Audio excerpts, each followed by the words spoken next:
Halo teman-temanku semuanya, dimanapun kalian berada.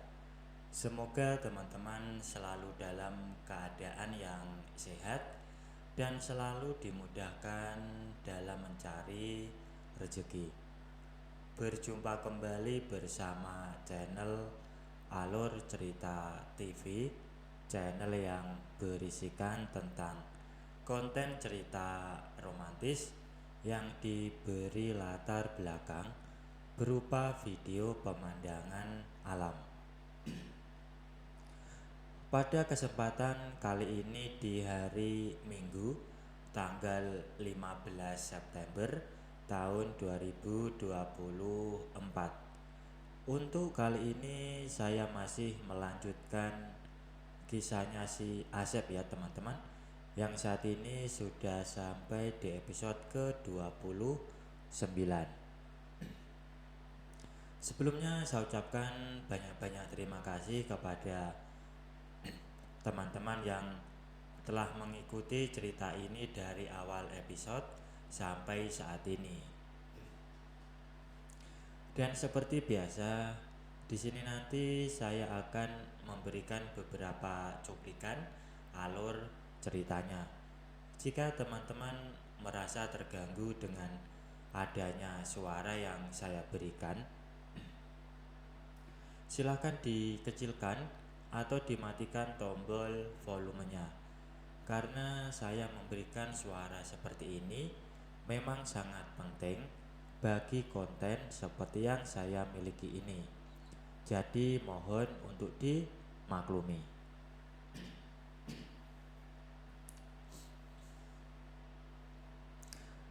Dan untuk kisah di episode ke-29 ini berawal saat Asep mau makan di restoran langganannya.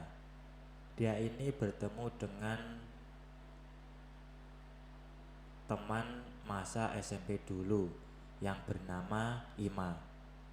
Kemudian Asep pun mengajak Ima untuk makan dan menemani Asep tersebut. Mereka makan sambil ngobrol karena sudah lama tidak bertemu. Dan saat ini Ima sedang usaha sendiri di rumahnya dengan membuka toko roti. Dan ayahnya sudah meninggal sekitar 2 bulan yang lalu. Jadi untuk sekarang Ima tinggal bersama ibunya.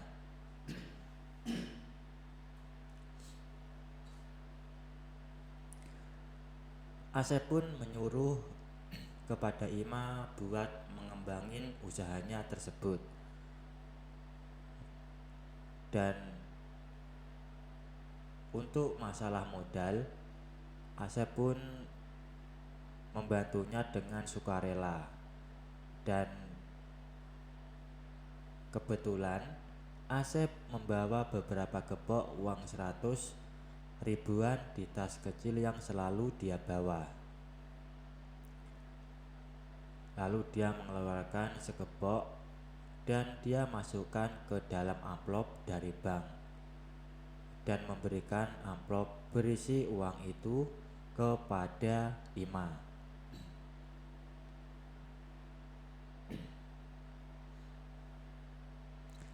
Ima memang teman yang baik waktu masih sekelas dengan Asep. Karena itu dia merasa prihatin mendengar pengakuannya tadi.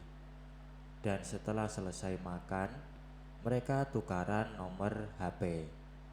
Lalu Asep membayar makanan yang sudah mereka makan dan melangkah keluar rumah makan.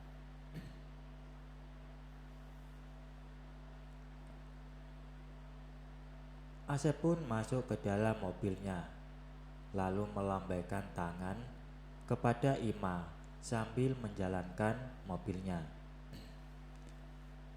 Perjumpaan dengan Ima membuatnya ingat lagi pada masa sengsaranya dahulu.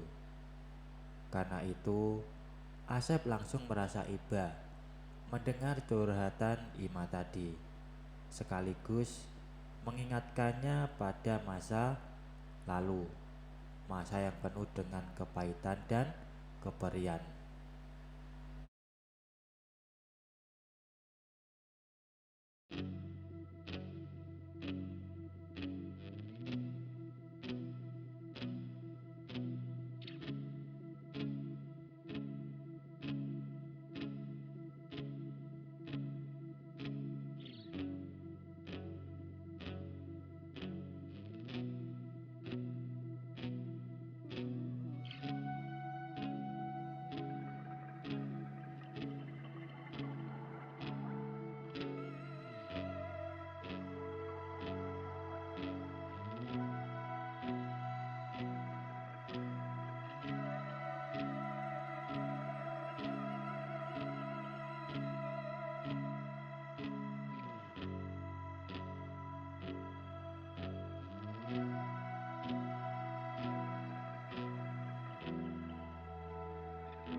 Ketika Asep kembali ke hotel, masalah Ima pun lenyap dari pikirannya karena Asep tak punya hubungan apa-apa dengannya kecuali teman atau sahabat karib.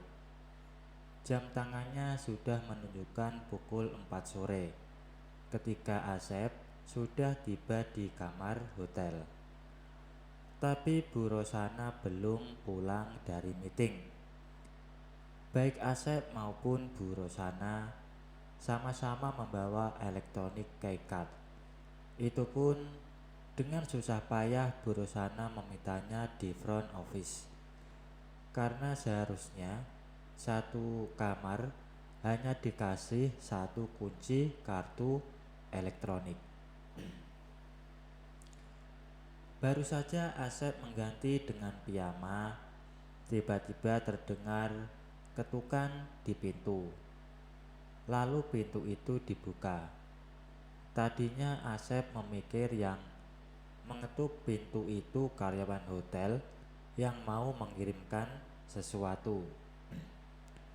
Tapi ternyata yang mengetuk pintu itu adalah Dea.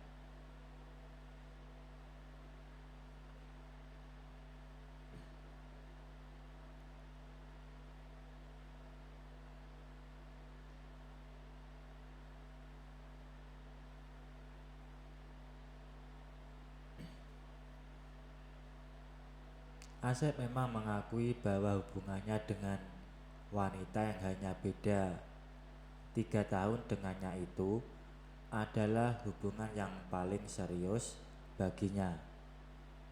Lalu setelah Bu Rosana hadir di dalam kehidupannya, hubungan itu semakin serius lagi.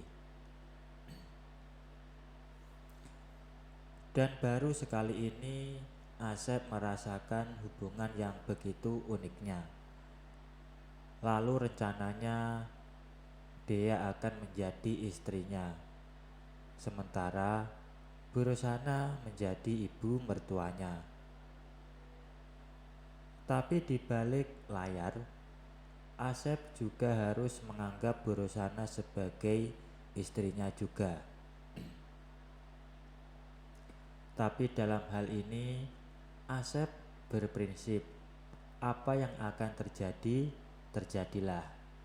Dia akan menyambut wanita-wanita yang hadir dalam kehidupannya dengan hati yang lapang dan akan merelakan wanita yang ingin meninggalkannya. Dia menyilakan saja, karena Asep dengan cepat bisa mencari penggantinya. Ketika Asep masih menerawang tentang segala kemungkinan yang bisa terjadi, tiba-tiba Bu Rosana muncul di ambang pintu. Kemudian dia pun menghambur ke arah mamanya tersebut, seolah-olah sudah bertahun-tahun telah berpisah. Padahal baru kemarin Bu Rosana berpisah dengan putrinya.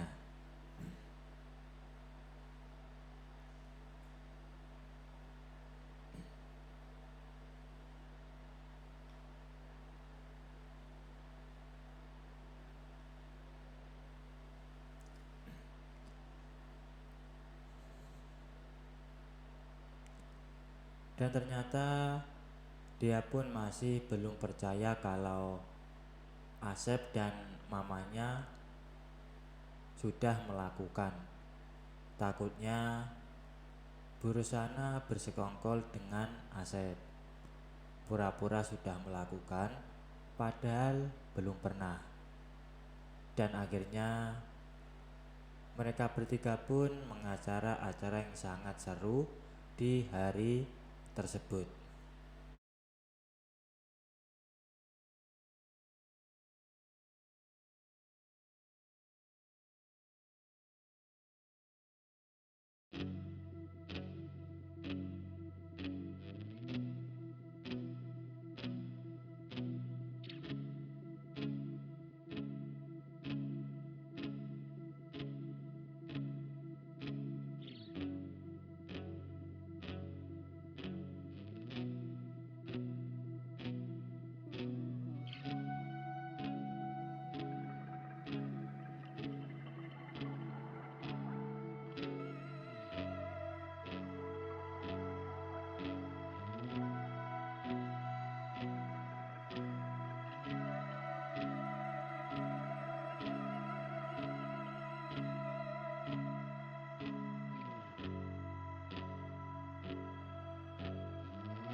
Suara merdu keduanya pun mulai berkumandang di dalam ruangan tersebut. Bersama Bu Rosana dan putrinya, Asep serasa hidupnya di alam terindah. Namun 3 hari kemudian, Asep harus meninggalkan mereka. Dia yang mengatur bahwa ia harus menepati janji kepada Mami. Dan hari itu Asep harus melaksanakan tugasnya sebagai anak buah Mami. Tentu saja dia sudah mewanti-wanti bahwa profesinya jangan sampai ketahuan oleh Bu Rosana. Asep pun pulang ke rumah yang sudah dia beli dari Bu Lia sambil menunggu panggilan dari Mami. Dia ingin istirahat terlebih dahulu. Pada masa istirahatnya itulah Asep teringat pada Ima. Bukan karena dia naksir, sedikit pun tak punya niat menjadikannya pacar ataupun pasangan dalam petualangannya. Asep pernah memberikan bantuan untuknya tanpa pamrih, tanpa mengincarnya untuk menjadi milik Asep. Asep hanya menganggapnya sebagai sahabat pada masa SMP dahulu. Dan pernah Asep merasakan kebaikan pada masa itu.